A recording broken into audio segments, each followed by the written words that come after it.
Okay, today I'm going to talk to you about limiting factors of photosynthesis. Just as a quick introduction, photosynthesis is the process by which plants make their own food in the form of glucose. I've got another video that tells you more about this, but just to summarise, the plants take in carbon dioxide and water and they produce glucose and oxygen. What we're going to look at is three different things that are limiting factors of photosynthesis. So the first one is light. Now, each of these limiting factors has a particular graph that we need to know the shape of. We need to understand and be able to explain the shape of. So each time where I write rate, that's rate of photosynthesis. So first of all, we need to think about light intensity. Now, photosynthesis, this is the word equation, but we need light in order for it to happen. So the shape of the graph looks like this. Let me explain it. So at zero light intensity, so if there's no light at all, as you can see, there's no rate of photosynthesis. There will be no reaction whatsoever because we need light in order for the reaction to occur.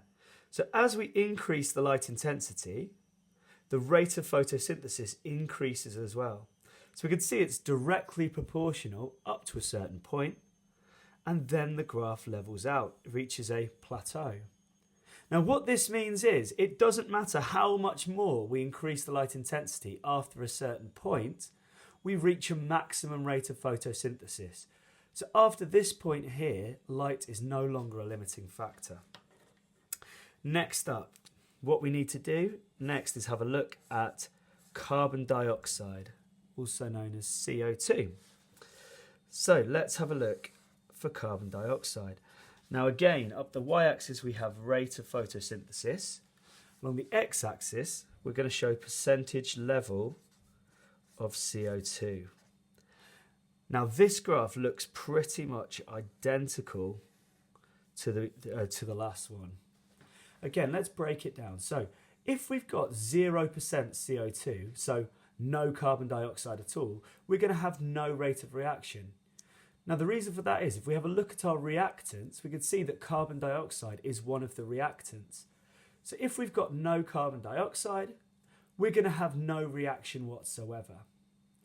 As we increase the level of carbon dioxide, the rate of reaction is also going to increase. Only up just as the same as light, up to a certain level. So after we get to this point here, we reach another plateau, or the graph stays at the same point. We reach a kind of maximum point. It means that it doesn't matter how much we increase the percentage of carbon dioxide by, we're at our maximum rate of reaction. So we can see, obviously, it works best. They've got a fastest rate of reaction, a higher percentage level of CO2, but after a while, we reach a plateau again. Now, the third one we need to know about is temperature. So the final graph. Now this one looks a little bit different than the other two. So again, we've got rate of reaction here, but this time we have a graph that looks like this. You might recognize this graph from when we were looking at enzymes. So along here we have temperature. So, as we can see, initially, if you've got a really low temperature, we're going to have a really, really slow rate of reaction. That's because the reactants don't have much energy. As we increase the temperature, we're giving these reactants more energy, so therefore, we're going to have an increased rate of reaction, all the way up to a particular optimum. Now, this optimum temperature will be slightly different depending on which plants we're looking at.